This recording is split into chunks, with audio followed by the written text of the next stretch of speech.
Okay, go ahead. All right, so this is our second one. You have to listen to me again. Now we're going to talk about communicating problems. This one we had breakout sessions, and I didn't talk to Henry, but I decided I could do this without the breakout sessions. And maybe we should just avoid the breakout session. I think that might be a good idea. So we're going to try to do this. We will break up into groups in the room, but I'm just going to have the online people be one big room and see if that works instead of worrying about breakout sessions. Everyone okay with that? Really, I care about the online people most. So this is one of my favorite modules because I think it provides some algorithms that you can use in real world situations when you're under a really tough conversation. And if you practice them and remember them, you can say, hey, Dirk told me how to do this, and they come in really handy. And I'll even show you how to practice them in your real life. So we'll start off with some definitions. A lot of the algorithms, the tricks I'm telling you, are grounded in some really well understood psychology. So I'll share some of that with you and see why we talk this way. And then I'm going to give you the algorithms. And I like to call them algorithms. There's little formulas, little techniques that you can use in a real world situation that actually help. So how do we define a problem? There's lots of ways to define a problem. I went to Google and I said, what's a problem? And they said a matter or situation regarded as unwelcome or harmful and neglecting to be dealt with and overcome. Okay, that's a perfectly reasonable definition. A problem often is what I like to think is your expectations do not meet your observations, right? Maybe your expectations are wrong. Maybe your observations are wrong. Or maybe there's something wrong, right? And you got to fix it. And a lot of times we have to communicate what the problem is to others. Now, what I'm going to talk about today is specifically some of the hardest types of problems to communicate. Honestly, when you communicate a problem about a machine, that's not hard. You know, the network's down, the software has a bug in it. They're not too hard. The real hard ones is when you're communicating a problem with someone that you're trying to motivate, or someone you're trying to convince them that what they're doing is wrong and have to change their mind. Personal problems are harder to communicate often, or at least problems where people have a personal stake in them. So we have two major types of problems that would have come up when you're trying to get someone to do something. It might be an ability problem. So I want you to think about you being a boss or you working with a coworker and you need that person to do something for you. All right, and they're not doing it. That's the situation I want to get everybody in your head. You have a colleague or a subordinate or even maybe your boss. You want them to do something and they're not doing it. That's a problem, right? It might just be an ability problem. What do we mean by ability? They can't do it for some reason. What are some examples of ability problems? Don't know how. Excellent. It's a technical, I don't know how to do that. What other types of ability problems? Don't have the tools. Don't have the tools. Don't have the time, like a resource. Financial limitations. Physically can't do it, like, you know, it's a strength problem or a agility problem or something like that. There's a lot of things that fall under ability. How do you fix an ability problem?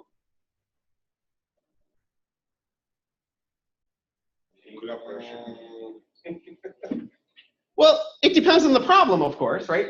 Actually, I should preface all this. Almost all the answers to any questions I ask is it depends. So it's always safe, almost always does it say that as your answer. But in a case of ability, it depends. If it's a knowledge problem, you teach them. If it's a tool problem, you get them the tool, right? Usually there's a straightforward and often obvious answer. Now let's think a little bit about, motivational problems. All right? Motivationals tend to be much harder problems. What's an example of motivation? When they say something like, I don't want to do that. Right? They're first capable of doing something, but they don't want to. And so the real question is, how do you motivate? How do you get somebody to do something?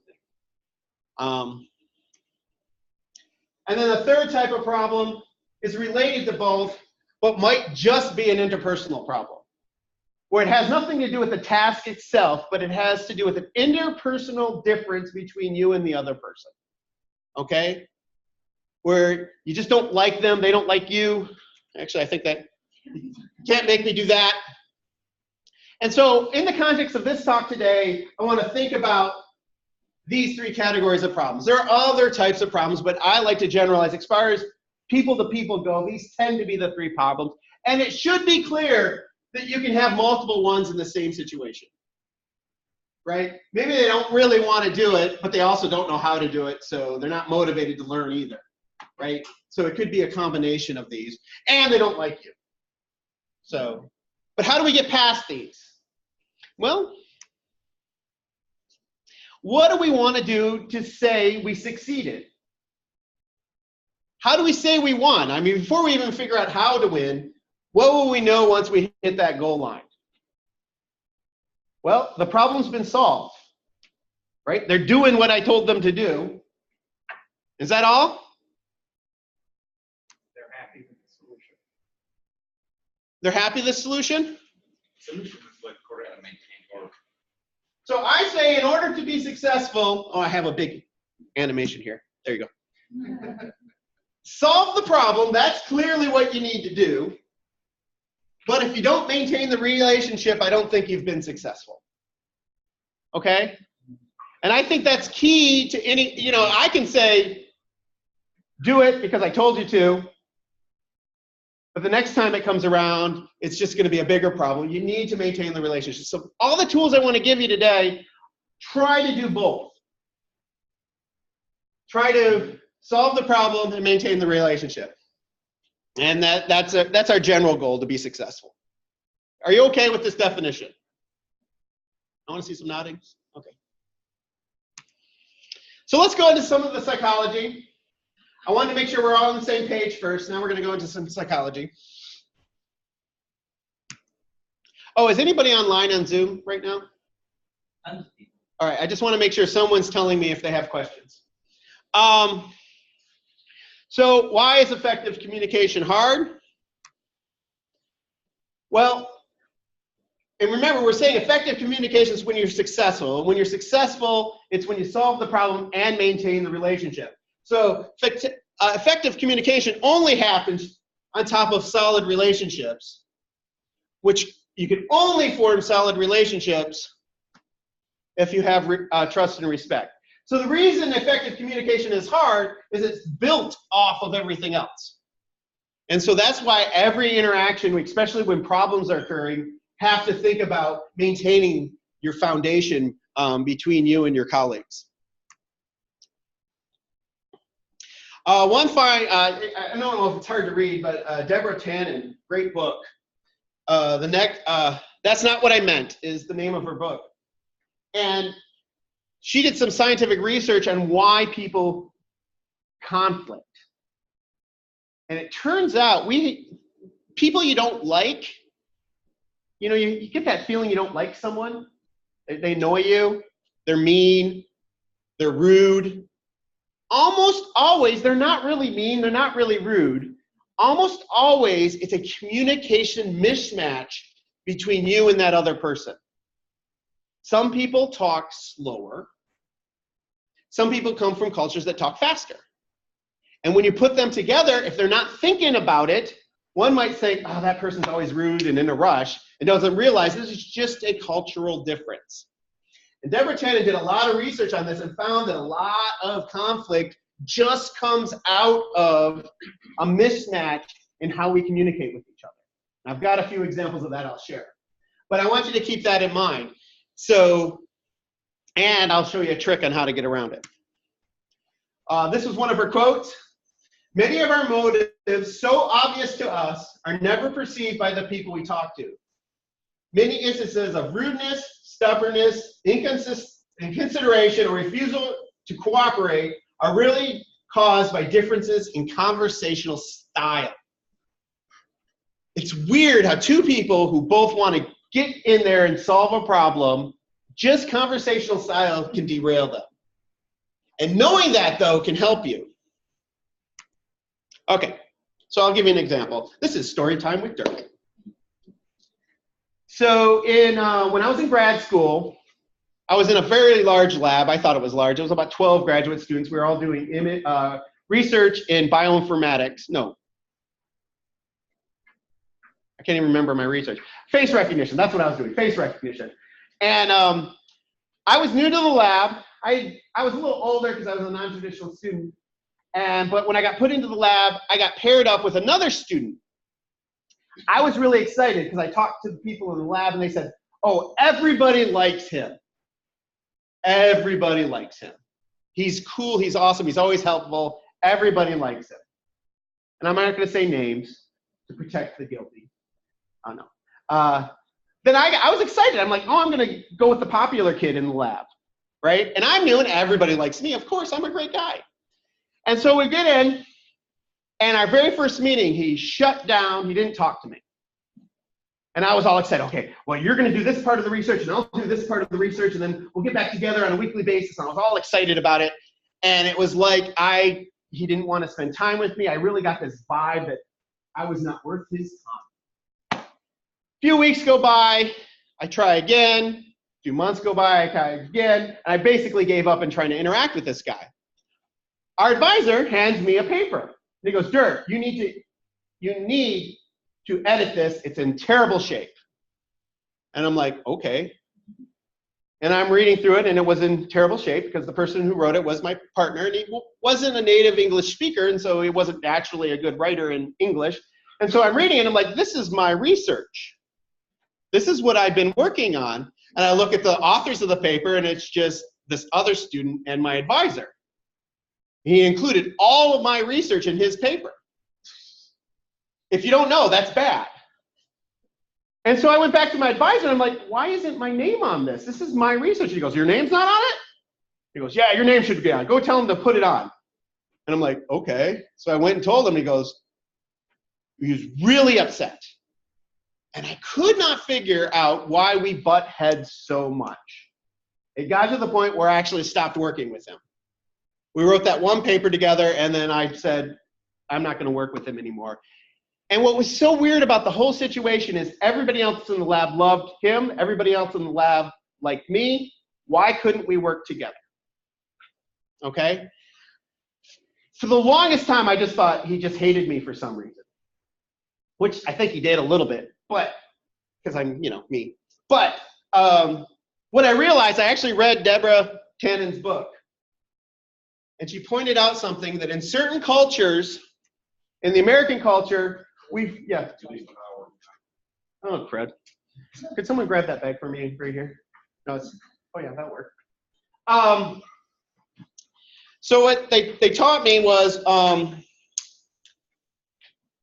in some cultures, American cultures, we formed peer relationships are very strong, right? Siblings kind of group up against the parents, right? And when you're colleagues, you work together. And in some culture, the stronger relationship, or peer relationships are strong, and then hierarchical relationships are a little bit adversarial. You against your boss, or you are in charge of your subordinates. But when you're peers, you work together. That's a very American cultural thing. I didn't even know that it was a thing until I read the book, and I realized, oh, that's kind of true. My brothers and I were all bonding, and we always do play tricks on our parents and stuff. But in other cultures, it goes the other way. You form closer relationships with your parents and your children, and the peers are adversarial. I did not understand this until I applied it with my lab mate. And what it was as a direct peer, he saw me as a competitor. And so he went into competitive mode with me. As a peer, I saw him as my collaborator, and I went into collaborative mode. And every time I walked up to him and said, hey, let's work together, he thought I was trying to steal his secrets. And so he went on the defensive and stole my secrets. I don't even think he would have, except he thought I was doing it to him, just with that's how he interpreted my behavior. And so to this day, I kind of feel bad about how the whole thing went off, because he worked well with anybody else in the lab that wasn't a direct peer. And it was really sad, and I felt bad about it. So that's just an example of how cultural changes can be different. Yes, sir? Where was this? He was from Asia. I don't want to pick on a particular culture, but actually there's nothing wrong with his culture. There's nothing wrong with what he did. That was normal in his culture. Now that I know it, I might have been able to treat it in a different situation and we would have had a better relationship. Because I actually think he thought I was competing with him or I was trying to steal his ideas, and so he was retaliating. I don't think that was his natural instinct. When I truly was not trying to steal his ideas. Really, I wasn't. All right, so let's talk about some tools.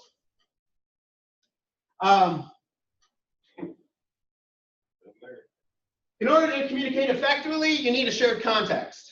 We see this all the time, right? If you say something, I need it by noon by Friday, if you don't know what that is, you're not going to communicate effectively. So, shared context often results in mixed diagnosis of the core problem. So if you have an ability problem and you can't do this, it might be because of a lack of resources, a lack of knowledge, skills, or experience. Those are all ability reasons. But you got to make sure, so you don't want to assume you understand the source of the problem. If it's an ability problem, if someone says, I can't do it, one of the best things you can do is ask them for an idea. Don't be the expert all the time. And I know a lot of us as facilitators do this all the time. Someone comes to you and says, I can't do this because it's broken. It's sometimes better, instead of to try to fix it right away, is to ask them what they think needs to happen to fix the problem. And that can be a really good idea. That might not mean they come up with the right answers, but if you ask for ideas, you can sometimes get past things. And this is really good with ability problems. It's like, I can't do it, I don't have enough time. Well, what do you think we should do? Well, I think you should get rid of these other projects so I have time. All of a sudden, it makes sense, right? The person who has the ability problem often has a pretty good idea how to fix it. They just don't know necessarily have the authority. And so it's good to ask for ideas. And then you really got to check to make sure it's an ability problem, not a motivational one, because you can hide ability problems inside motivational, because people can say, I can't do it, I'm too busy, when, well, that just might be what they're saying. All right, I'm trying to get through these. Effective communication also it requires shared motivation. If you both don't want to solve the problem, it probably won't get solved. That should be obvious, but I like stating it out loud. So a motivational problem, I don't want to do this, it's inconvenient, undesirable, difficult, or boring. That's a good reasons not to do it, but they're all motivational. The trick to imposing motivational problems, or trying to get them to go, is try to create shared motivation. So how do you do that? How do you get someone to do something that they don't want to do? Money. You say, I'll give you more money. That's actually very good. What other motivators do we have out there? Fire them. So you can give more money, you can give fire. You got the stick and the carrot. Perfect. What other ideas do we have? Guilt trip. Guilt them into it. What other? Those are great ideas. Give them responsibility. Give them an additional responsibility. You do this, you get to also do this. That's a really good idea. Is that coupled with the rate? Could be. Pros and cons list. What was that? Pros and cons. Pros and cons to doing it. Now, this is my first formula for all of you. When you're trying to get to motivational problems, all of those are correct.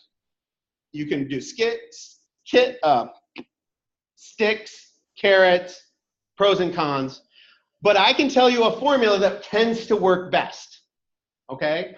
And the first thing you want to do is try to motivate with natural consequences. What is a natural consequence? It's a consequence that happens because of the task you're trying to motivate. Okay?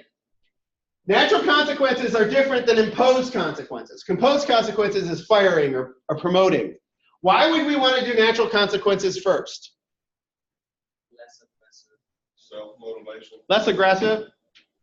It's naturally motivating, right? If they are motivated by the task getting done because of the consequences of that task, you have won and you didn't have to give up them, you didn't have to fire them, you didn't have to do anything. They see the value of the task itself.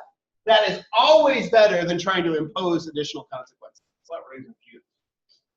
Yeah, I use this all the time on the kids. Unless I'm being a bad parent, which is most of the time, to be honest. But when I have a second to think, I say, instead of saying, I'm going to take away your device, which is a neat thing modern parents do. I'm going to take away your device. I try to say, well, if you don't clean your room, it's going to get stinky. Because that might motivate them. Or if you don't clean your room, your friends probably aren't going to want to come over. Right? Those are natural consequences. If I can convince them that those are a good enough reason to motivate the room, or clean the room, I've not only convinced them now, but I've convinced them in future instances of cleaning the room.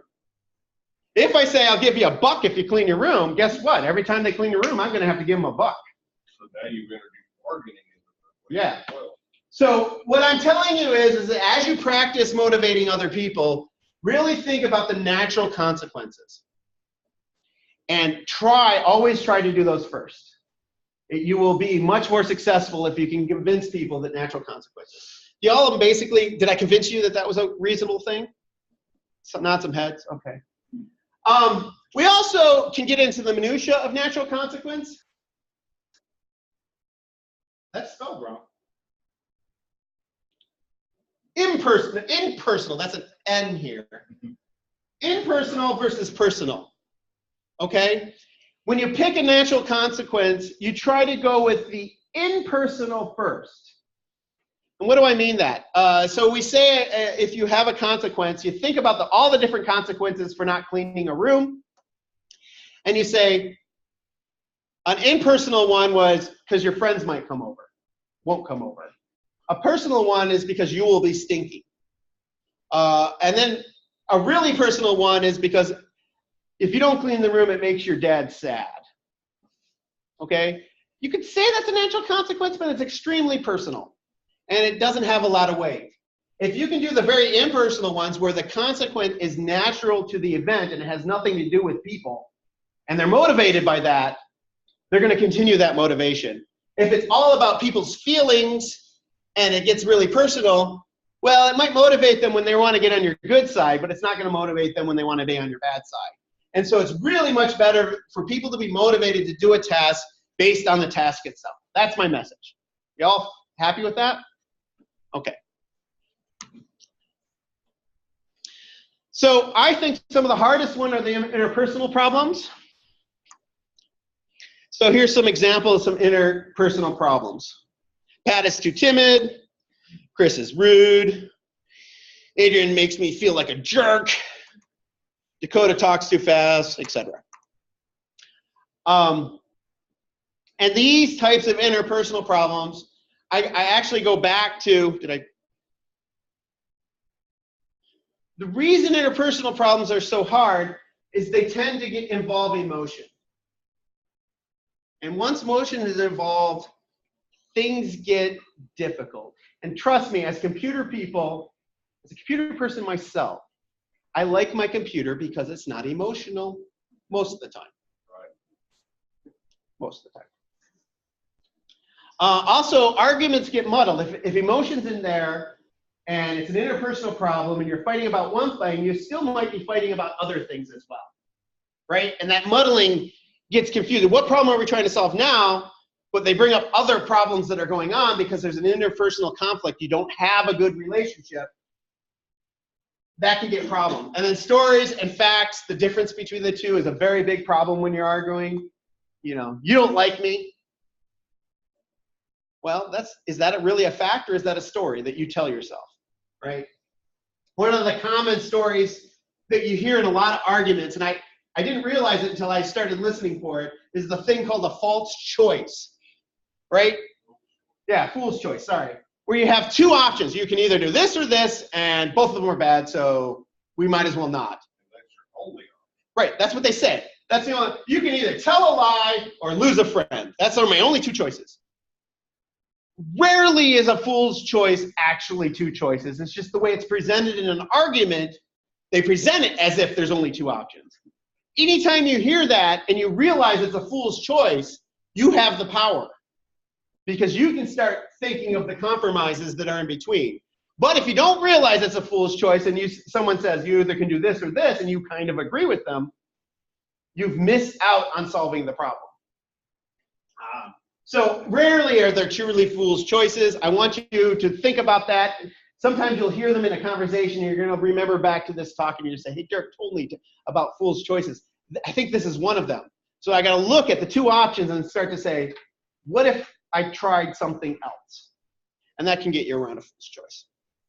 Actually, a really good Patterson book, Critical Conversations, Gary Patterson, another good book. And these slides are online, but if you're interested in this stuff, there's some really good science behind it. All right, I want to get back to Deborah's book, though. The idea behind when you're dealing with an interpersonal problem, the trick is there's often a cultural difference. And the culture might not be different countries, might just be different regions, or heck, different departments in your college can have different communication styles. All right? And just being aware of that makes you a more powerful communicator. And so we tend to naturally like people that have similar communication styles to our own. So I want you to think about this. I'm not offended by this, but some of you are annoyed by me. Wait, I didn't want to see so many head nods. Makes some good points. Sorry. Some of you are annoyed by me. I'm a little loud. I'm boisterous. And you don't know why, but you just kind of find me annoying. I really actually want to be liked. And it kind of bothers me that some people think, it used to bother me, that some people think I'm annoying. But I realize that part of it is my communication style. I'm boisterous and I'm loud. And when I come up with another boisterous and loud person, Henry's a good example. Sorry, Dana, but you're a good example too. We tend to bond really quickly, right? They're great people, but the reason we're bonding so quickly has less to do with how awesome they are, and awesome I am, and more to do with our similar communication style. When you have a similar communication style, when you have the same distance of pause, when you stop talking and you expect your partner to start talking, that little pause can make the difference between you liking someone and not liking someone. And if you know that, you can start saying, it's not that that guy's a jerk. I'm really not. It's just that we have a slightly different communication style. All right, I'm going to give you an example. This is story time with Dirk. So in this example, I was a master's student and started in a new lab. And I was extremely excited about the research. I was giddy excited for the research. And my advisor was also excited. And we would get in these meetings and she would go around the room, each person, tell me about what you did this week. And I would finally get to my turn and I'd tell her what I did. And then she would say, argue with me. She'd say, no, something. And I'm saying, wait, I'd think about her argument and say, no, that's actually what I did. So I'll tell her again that that's actually what I did, but I'd raise my voice a little bit. And then she would say, she'd start arguing back to me. And every meeting I'd walk out going, why were we arguing? Why were we arguing? I was so confused. And my friend, Bart Portner, that was his name, great guy. He goes, it's because you raise your voice. He just said it nonchalantly. And I'm like, what the heck are you talking about? He goes, when you get excited, and he just said it like everybody knew this, when you get excited, your voice go up. She's interpreting that as you arguing. She's not listening to what you're saying. She just hears you arguing. So she is arguing back. You hear her arguing, so you argue back with her. And she goes, yeah, we're all sitting there saying, you're all saying the same thing, but you're arguing. And I'm like, wait a second, I don't raise my voice when I get excited. My excuse, though, is my sister's deaf, and it was considered to be rude in my home household to talk softly. I didn't even know that. I didn't even know that that was a rule in my household. But I wasn't going to say the story. Different story. I didn't get mad at my students when they talk softly. I didn't realize, this student is such a jerk. They're always not respecting me. And then I realized, no, they're just talking softly, and my knee-jerk reaction is to assume they're trying to be rude. Because in my home, it was always rude to talk softly because you had to talk loud enough for my sister to hear. Anyways, but also the symptom of that was when I get excited, I get even louder, which is clearly what happens. And so I did an experiment. I was actually leaving the lab. I had decided to switch groups. And so I was going to a different lab, but I had to finish up my project and they were paying me to the end of the semester, which is common. And so I did an experiment based on Bart's suggestion. And I got into each meeting and I said exactly what I planned to say. I just said it as quietly as I could. And by the end of the semester, that professor came back to me and she goes, wow, you really matured over the semester. You're really starting to understand what's going on. And I said, nope, I didn't change a thing. I just lowered my voice. And she said, nah, that's not true. So that is extremely helpful to me. So when I get into an argument, I sometimes have to think to myself, Dirk, calm yourself down, lower your voice, make it more approachable. All right, one of the tricks, one of the best tricks that you can take the next time you're in a situation is called the mirroring trick. Normally I make you stand up and actually do this as an exercise, but I couldn't figure out how to do it with people online. But the idea behind mirroring is you mimic the person you're talking to's voice level, posture, and cadence. It's tricky, and you're not mocking them. You're mimicking them. So if they tend to talk slower, don't over-exaggerate, but talk a little bit slower. If they tend to talk, if they have their arms crossed because they're defensive, which is a common defensive pose, it's actually helpful to you also to cross your arms. It actually disarms them, there's psychology behind it. So if you mimic their posture, what you're communicating is a kind of I'm listening to you. Okay? It's an extremely useful technique. When I have an intake interview and someone comes in who's upset, I try really hard to look at them and listen to them. And as I'm listening, I'm letting them vent. I'm also trying to change my posture. I'm not spreading out if they're all consumed. I try to lean in if they're leaning in. I try to lean back if they're leaning back. Mimicking their mirroring behavior, by doing that, you're trying to disarm all these cultural things that Deborah talks about. Okay? The idea is you're trying to make a connection, a personal connection, and by moving to their comfort zone, you can really open up the conversation. You can continue to disagree with them and still do this, and it will help the conversation move on. Okay? Really cool trick, and I have an activity, but I don't want to do it in here.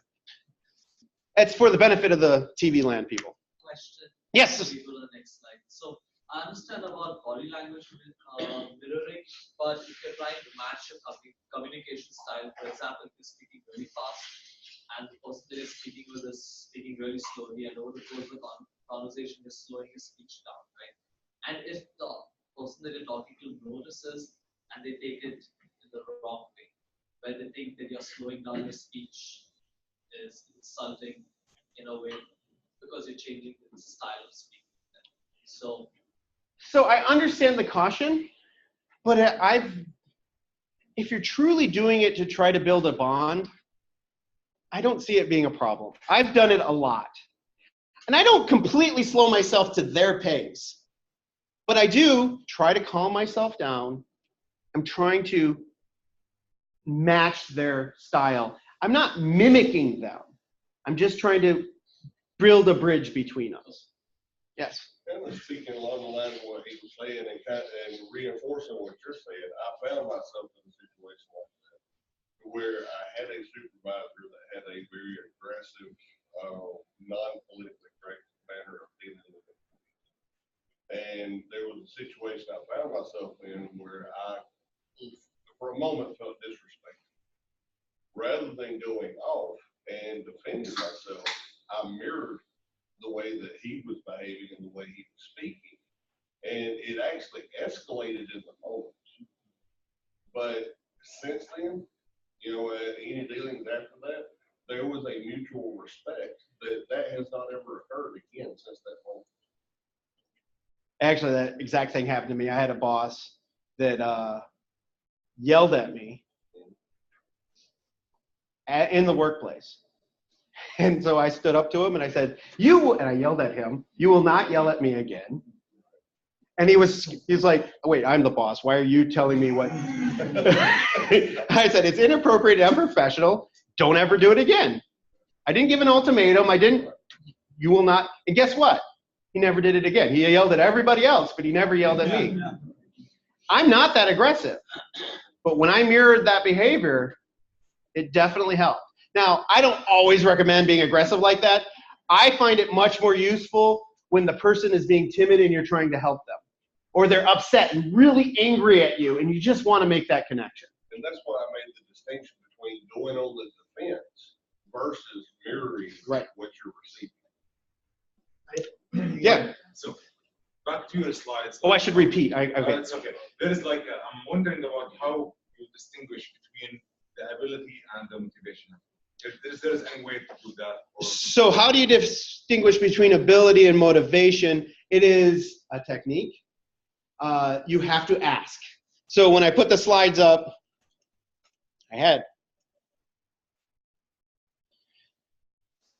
do not assume you know what other ones you ask for ideas, you talk, you tease it out. You have to have that conversation. So tell me what the problem is. Why do you think that's the problem? What can we do to fix that problem? Once you've asked those questions, it starts to become apparent if they really want to solve the problem or they're just blowing smoke.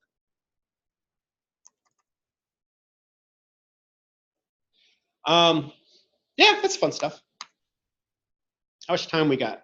Did I go through that too fast? No, what time were we over? Just curious. 2:45. Plenty of time, because we're getting to my favorite part. So there's also a tendency, when you have a conflict, it's important to realize, you've all heard fight or flight, right? Our natural consequences, or our natural tendency when we're in a disagreement is to fight, or they like to say, demand, fight, say, this is what I need, or withdrawal. And if you're in either of those situations, it's often at that point you have to address that situation, especially like withdrawal. If someone's withdrawn, you can know it. You're having a debate, you're having a lively discussion, and then they just stop talking.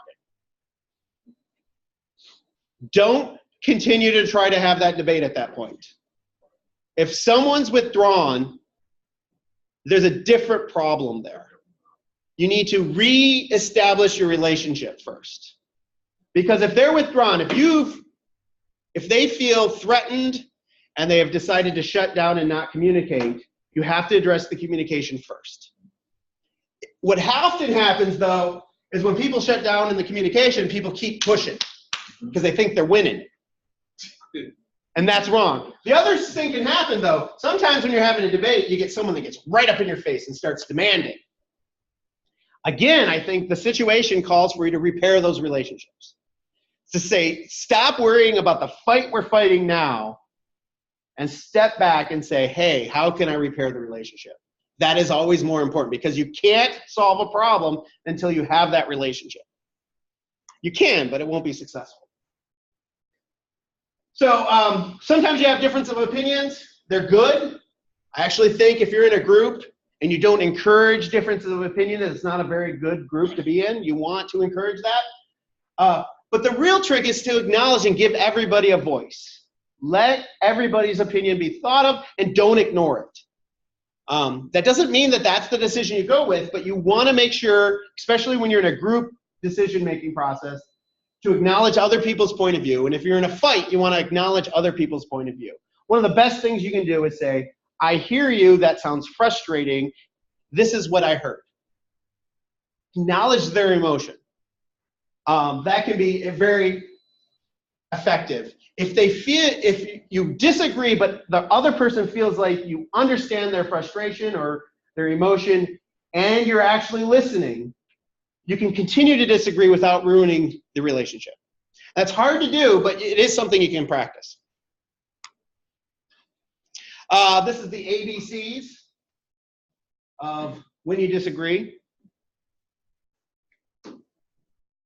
Of course, anytime you disagree with someone, chances are there's something you agree on, right? Gary Patterson does a lot of good examples. Rarely do you disagree with someone in all aspects of the world. You probably can get it down to bedrock that breathing is good. Something you agree on. And then once you have an agreement point, you build off that. That still doesn't mean you're going to agree in the final end, but you can start to see where you disagree, the fundamental pieces, and you can compare those pieces and decide on, can you come up with a solution that accepts your different points of view? Is it always going to happen? No. But if you disagree, you can disagree cordially. And there's a systematic way you can do it. I actually had to go into a colleague's office recently because we disagreed.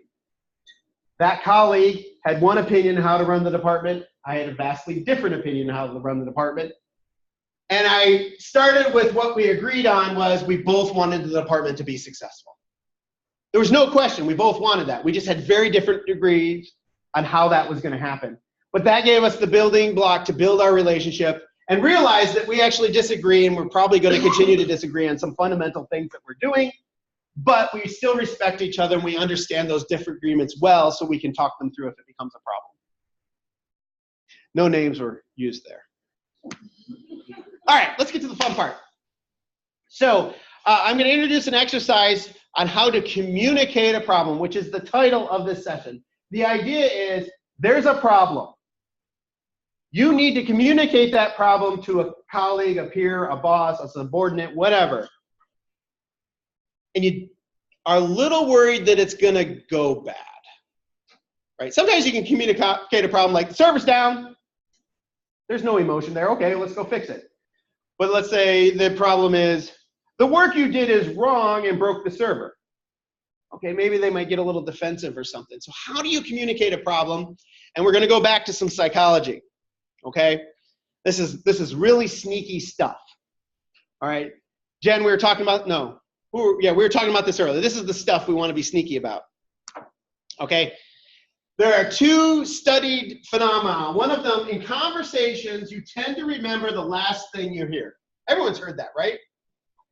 Oh, I should have done my exercise. I usually spout out 5 words and then you all remember the last one, but you don't remember the other 4. But we tend to remember the last thing we hear, right? We've heard that before. Okay, what? When you're feeling defensive, you tend to fight or withdraw, but we're going to assume fight here. You want to argue, okay? So here's the trick. Given these two psychological terms, which most of us can agree, sure, those make sense, right? There's actually studies behind them. We do tend to do this and we tend to do this. All right, how do we fix that? To communicate a problem effectively, start with what you expect and then end with what you observe. Okay?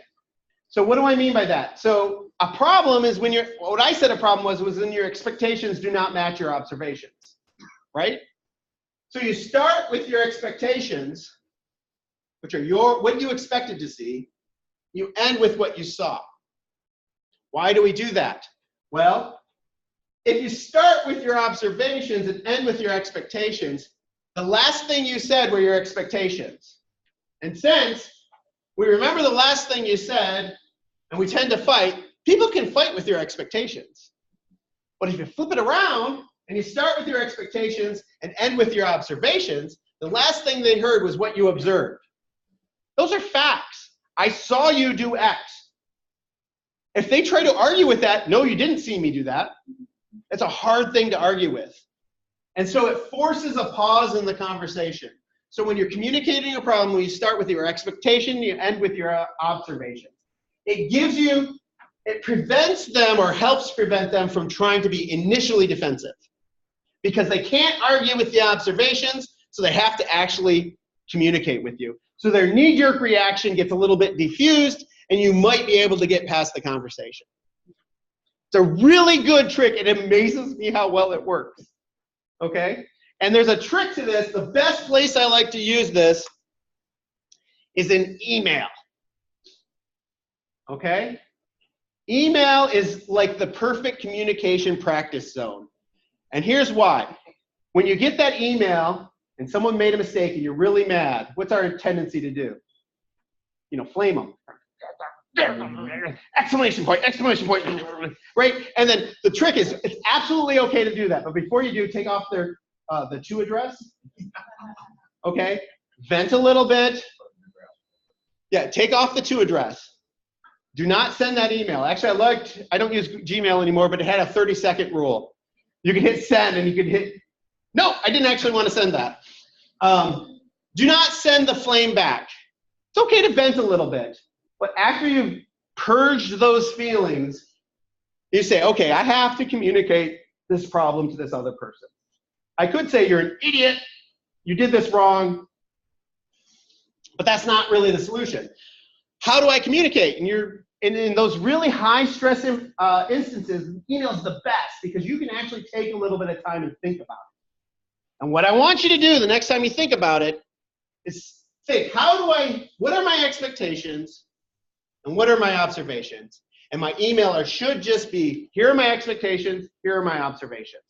It's a way to get past the emotion for you and communicate the problem with the other person with the goal of there's no emotion here. Okay? I'll give you an example.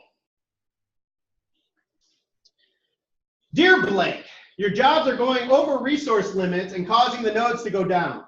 You need to stop running them immediate or we'll disable your account. Has anyone ever sent an email similar to this?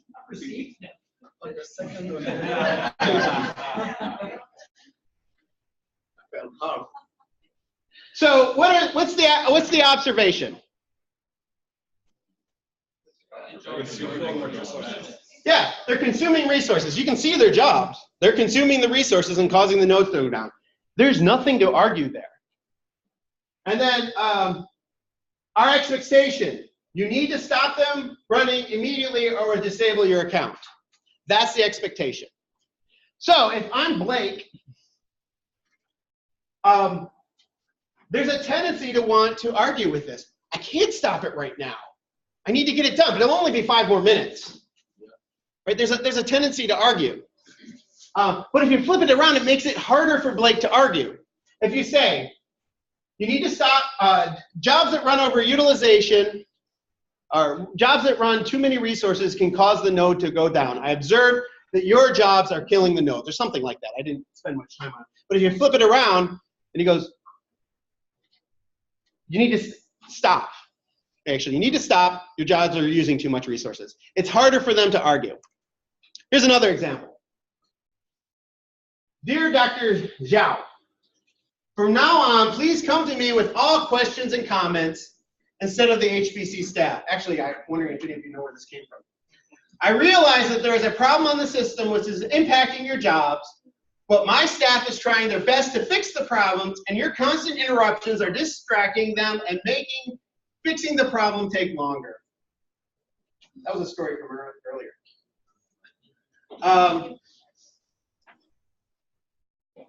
So what is our expectation?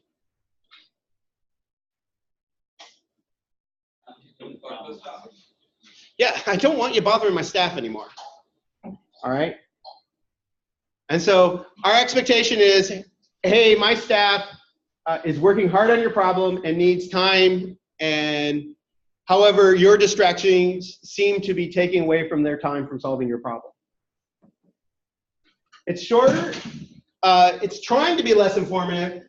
It's not too bad from the start, but I just think if you switch it around, it's a little better. All right. Now I want you, let's take a break. I'm tired of talking at you. Think about poor Ali here. I'm sick and tired of you interrupting me during meetings. My opinion is just as important as yours. Please stop.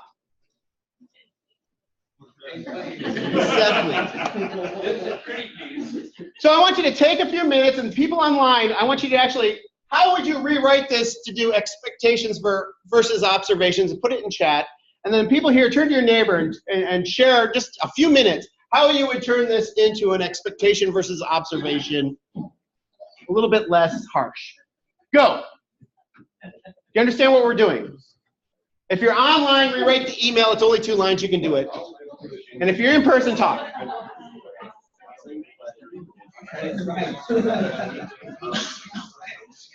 First off, I would start with saying it's tired. That's already projecting my email. What's going on.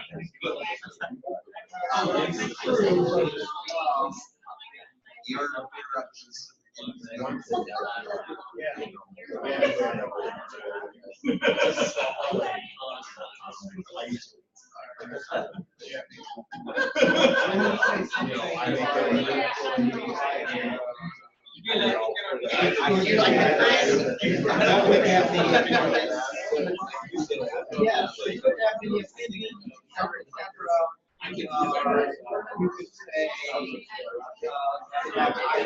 your opinion.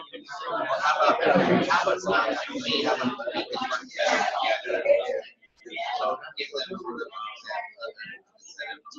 All right, that's enough. Come on back. Let's see what the online people said. Do we get some responses? Are they engaged? Yes.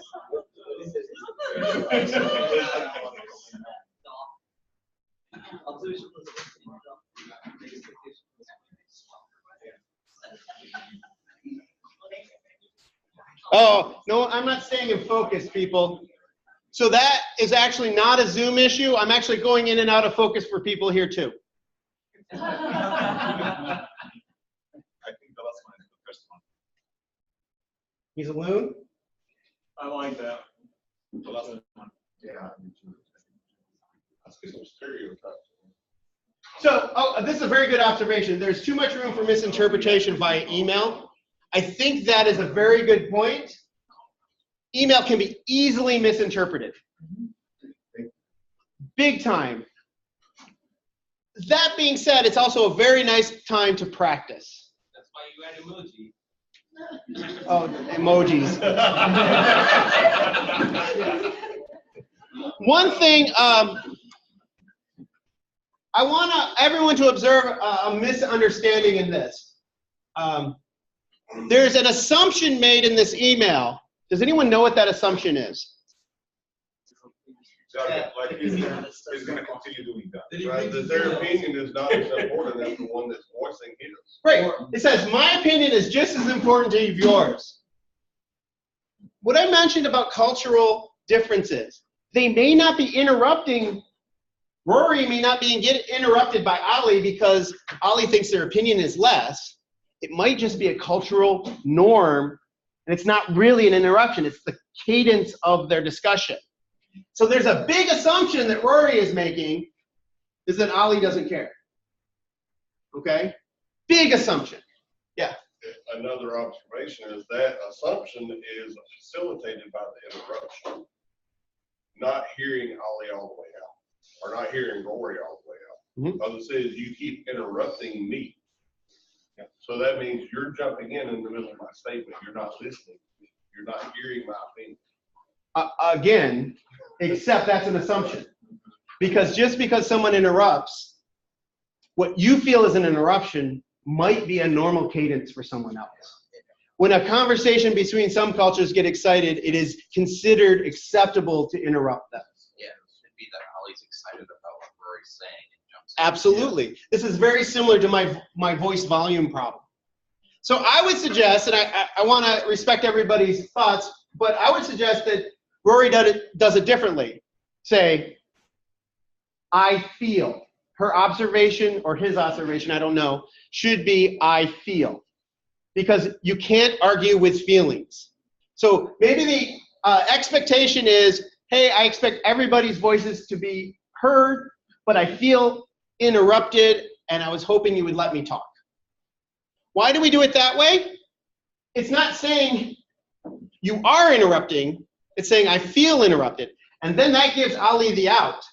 Oh, I did not intend to do that. Right? I didn't actually intend. That was not my intention. I actually was excited about what you were saying. It gives Ali the out. And so you want to try to avoid holding court in your head, assuming you know why they're doing something. You just say what you expect to happen and then what you observe. And those observations can be observations of your own feelings. That's absolutely acceptable because they're hard to argue with. I feel this way. No, you don't. You don't feel mad. Wait a second. No one can say that about your feelings, right? They're an observation. So it's really hard to argue. And by laying out your feelings, if you say, I feel interrupted, it slightly makes you vulnerable, but it can open up a conversation. Because honestly, I don't think most people are jerks. Maybe you disagree with me, maybe I'm an optimist, but I think most people want to be friendly. And if we don't like them, maybe give them the benefit of the doubt and maybe consider that it might just be a communication style different.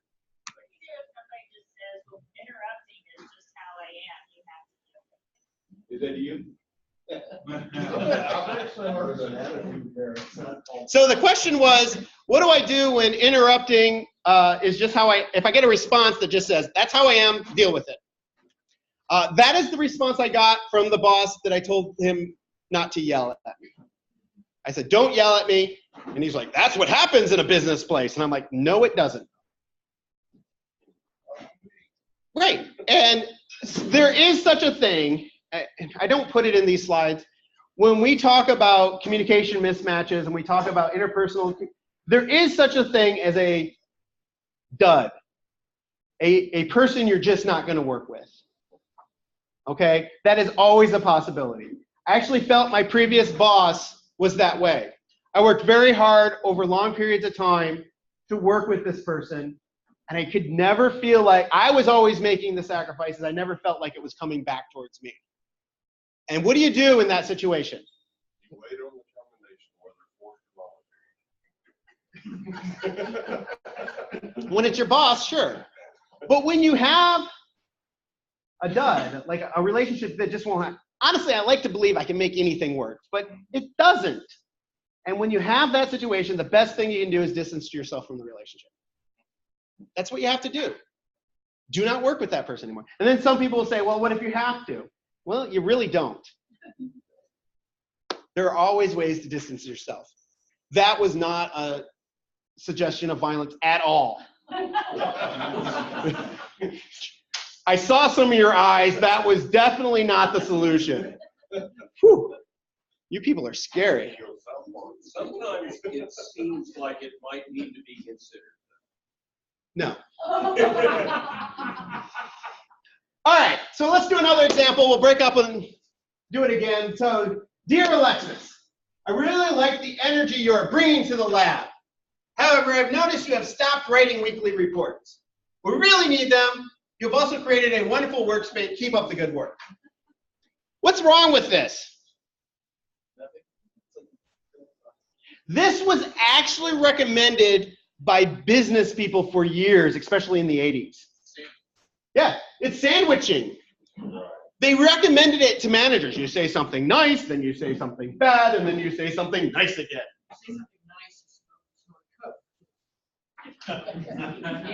Oh, the 80s. There's a tendency when you want to communicate a problem to fluff it up. Maybe not complete sandwiching, but you might want to say something nice first or something nice after. Honestly, don't. The idea is to communicate the problem. If you confuse it with other things that are just niceties, if you word it correctly, it doesn't have to be mean. Here's my expectation. Here's my observation. Right? You're not saying you're a bad person. My expectation is you're a good person, and I see that you're a bad person. That's not what I'm talking about. You're just saying, this is what I expect to see, and here's what I actually saw. And if your expectations were unaligned, you can have that conversation. Don't make it so personal. I recommend if you're communicating a problem, keep your email or your communication short. You say what's expected, you say what's observed, and you sit back and wait for the other person to talk. It gives you the most flexibility of finding out what the core problem is. You don't have to assume anything. You don't have to distract by saying other things that they can focus on. Instead of focusing on the problem, you get the problem out there and they can respond, whether positive or negative. I've used this trick and it amazes me. Do not hide it in fluffery because it's distracting. Because if your goal of the email is to communicate a problem and you say, I really like your energy you bring to the lab, they're going to focus on that. Even though it's not the last thing they said. That was the good thing they said, so they're going to focus on it. And honestly, if you read this really quickly, you might miss completely that there was a problem. You're giving them an out to just ignore the middle thing. Right. I really like your energy, blah, blah, blah, keep up the good work. Okay, I'm done. Right? 2 out of 3 ain't bad. Right. One of the hardest things I see for some people, maybe it's a cultural thing, I don't know, is they want to fluff it. They want to fluff up the email and put some niceties at the beginning. How are you doing? How's your family going? It is, but I say it's distracting. And I think if you do this well and you do it with good intentions, that people will see what it is. We're trying to communicate a problem. I'm trying to maintain this relationship. I just want to get past it. How do you see it? So for all the lectures that you did, look like this is reversing what you said. These are all bad examples. When I see it, just This is a terrible example. I'm telling you, don't do it this way. you just mad. So you're gonna get mad and angry when you're communicating the message. Right, we're trying to communicate the message of what's wrong without creating a defensive situation. We don't want to argue. We want to state what's wrong and then try to get to a solution. And the best way, and there's research on that, the best way is just to communicate the problem and see what the other person says.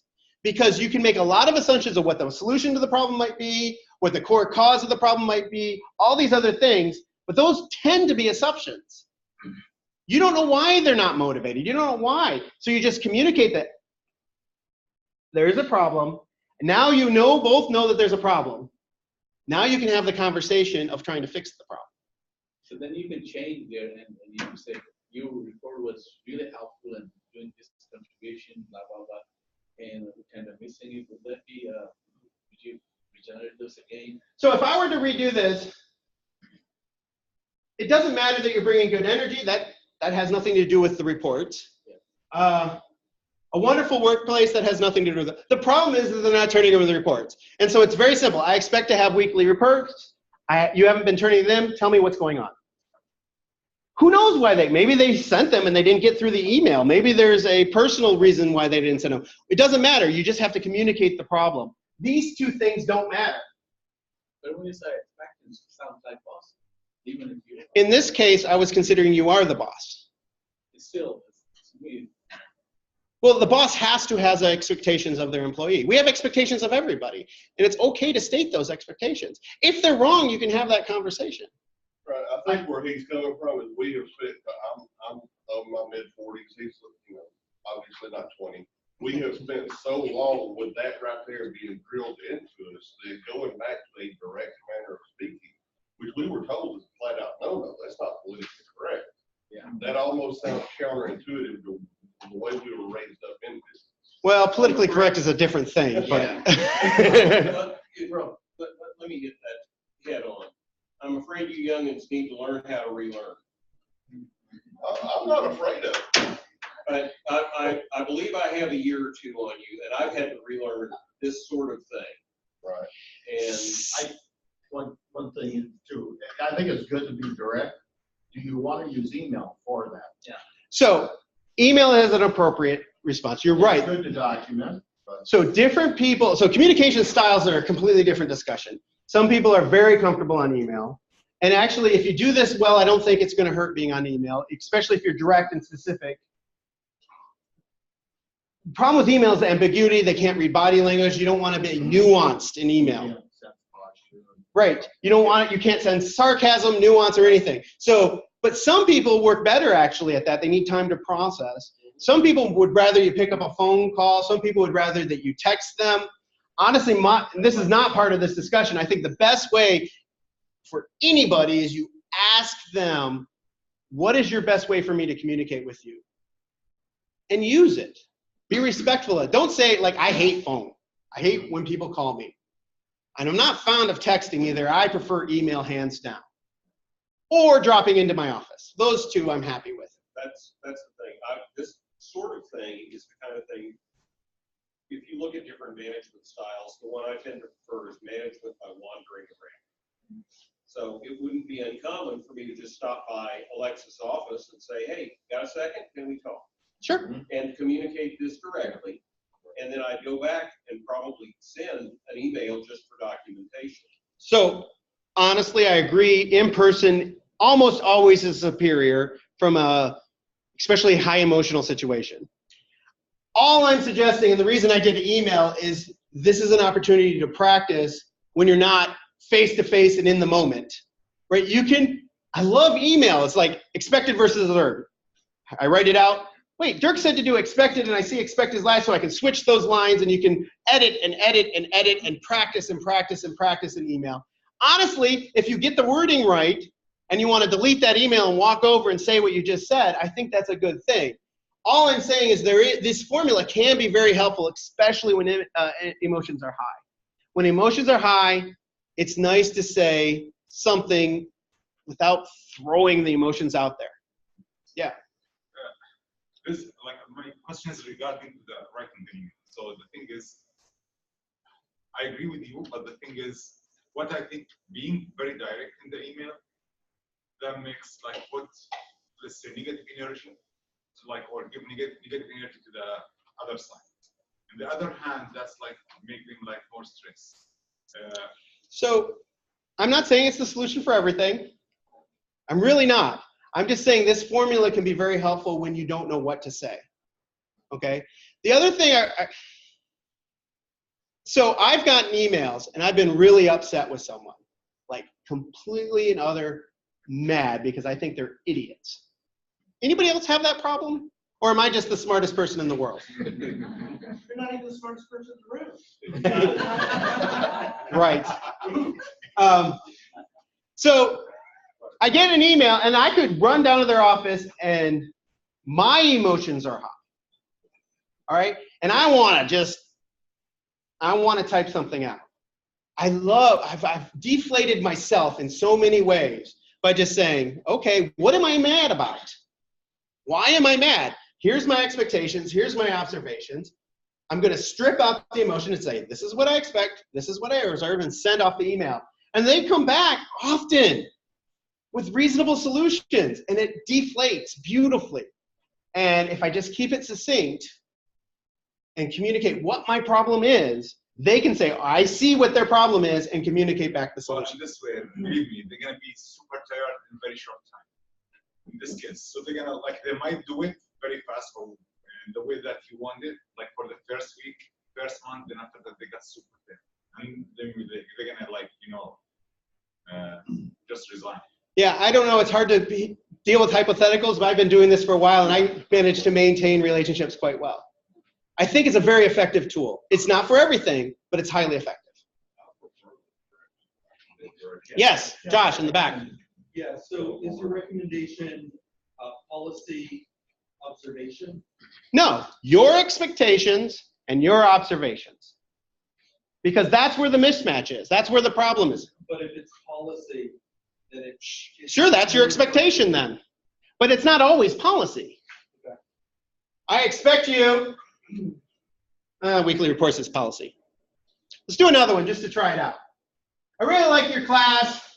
However, I'm having trouble understanding your accent. Would it be possible to go to Dr. Adderall's? Adderall's? Oh. That's funny. Dr. Adderall's section instead. Thank you, Reese. Is anybody in a faculty? Well, maybe, I don't want to. I've gotten emails from students saying, I want to switch to the other section or something. But as a student, this is a student example, what could Reese say? He says, I expect to be able to understand lecture, however, I expect to learn from lecture, however, I'm having a hard time understanding. How should we proceed? All right. And if Dr. Horton understands the accent, you can even say, I'm having a hard time. I think it's related to your accent. How should we proceed? You can say, no, you're not having a hard time. No, it's not due to my accent, but those are actually hard to argue with. I mean, a communication mismatch is, an accent is one side, but it's also the person listening and understanding that cultural accent, right? It's harder to understand an accent you haven't heard before. And so maybe Dr. Adderall will have a different suggestion or an alternative. And it's better to just let the problem be effaced. And then if Dr. Adderall comes back, as that person should, and say, hey, would you like to switch a section, or do you have any ideas? then Reese can counter and say, hey, how about I switch section? Or actually, I got the doctors mixed up, but you get the idea, right? You just want to state the problem, no solution, state the observations and expectations to start the conversation. Future emails can get much longer. That's okay, or future conversations don't have to follow this rule. This rule, or this guideline, it's not a rule, is meant to start a conversation about a problem without muddying it up with assumptions and hurt feelings. That's the attempt. And the only real way to do that is not fluff it up and just be direct. Avoid saying other things because you don't know how the other person will interpret them. I'm not sure I see a problem with a proposed solution in this case. Maybe not. It's not bad. I just think the answer you're going to get back is no.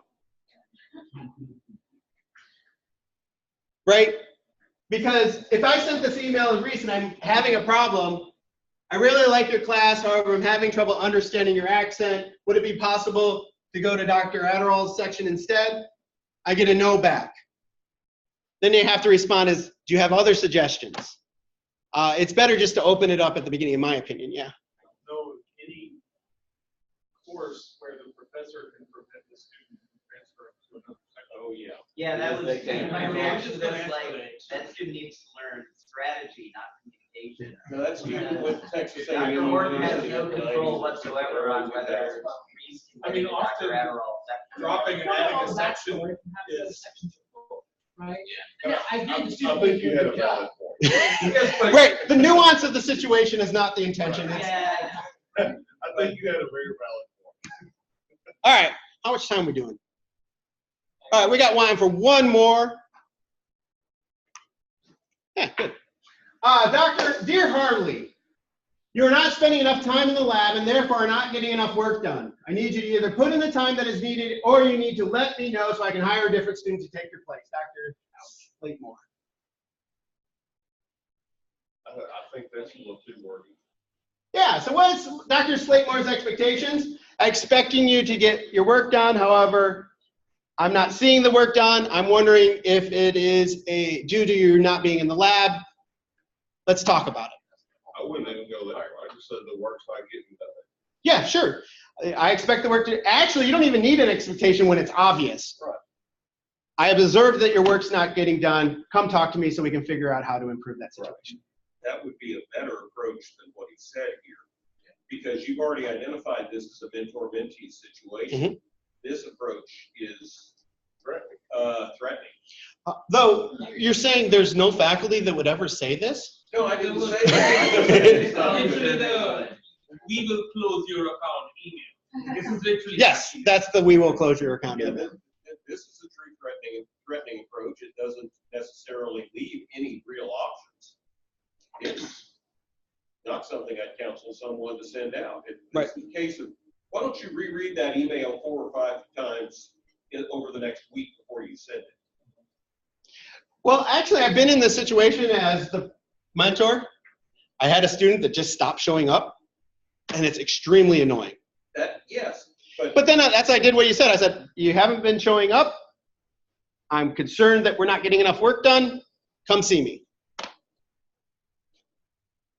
It doesn't, they might not be showing up because they have a sick family member that they're dealing with. Exactly what I was saying. Right, there are lots of reasons, and threatening to fire them is not, until they get their side of the story in, is not a reasonable statement. I sent one of those only to find out my graduate student was in the hospital 100 miles away after a wreck. Yeah. So what I've sent out several emails, unfortunately. But I usually do it in the levels of, hey, so what's our life mission? Time. Is there anything I can do to, are there any obstacles you're having that I can help with? Please have the time. I try to frame it as, I realize there's a problem. What can I do to help you succeed? Right? Absolutely. And then usually they say, sorry, I just suck. I'll do better. Or they're having some problem. Yeah. All right, that's the idea. It's just meant to be a tool to be helpful.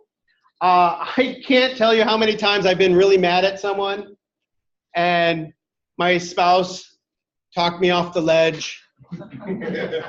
And since she does this stuff too. She goes, why don't you just frame it as an expectation versus an observation? Because we have that vocabulary. And I say, okay, and I type it out, and it really calms me down and it helps. And then after I practiced it through email, I find I can do it in the heat of the moment as well. And that's when you get success. When it's a knee-jerk learned reflex, you're not accusing people in person. You can maintain those relationships even when you don't have the luxury of email to rewrite it. Also, just as a side personal note so that you all get insight into my life, my spouse has been teaching these a lot longer than I have. Arguments in our family are just friggin' weird. Just saying. When the wife comes up and says, I expect you to clean the dishes, but I noticed that there are still dirty dishes in them. What's going on? Don't give me on my foot. Unfortunately, that's a trigger for me to know she's really mad.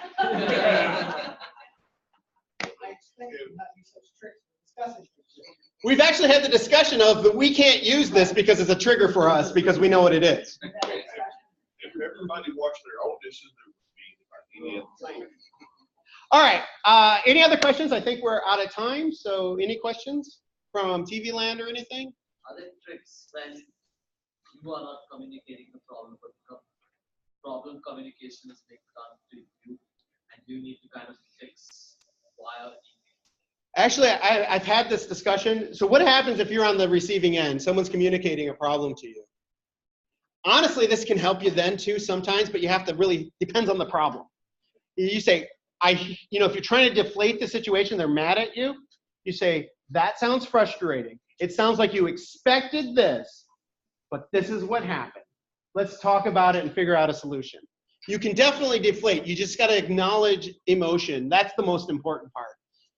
Acknowledge the other person's emotion when they're upset, and truly acknowledge this. Just don't play them lip service. Say, this person's an emotion. It sucks to be upset. Let's get them out of that upset moment. This is just work. Who friggin' cares? Let's get it back down. They care about it, and don't diminish their caring, but get it to a level where everybody can just try to do what's important, which is solve the problem. That's so hard to do, especially in the heat of the moment. Honestly, that's why we created this curricula, is to practice. Because if you don't practice, you're going to get in the heat of the moment as the first time and you won't be able to do it. You got to kind of just keep practicing and practicing. All right, I'm going to call it because we got, what do we got next, Henry? We got a break, and then, yes, experiences working with faculty. We have a panel that will start at 3:15 Central, so we have 25.5 minutes, and then we will reconvene. And I start pretty close to time. All right, thank you, everyone. Thank you.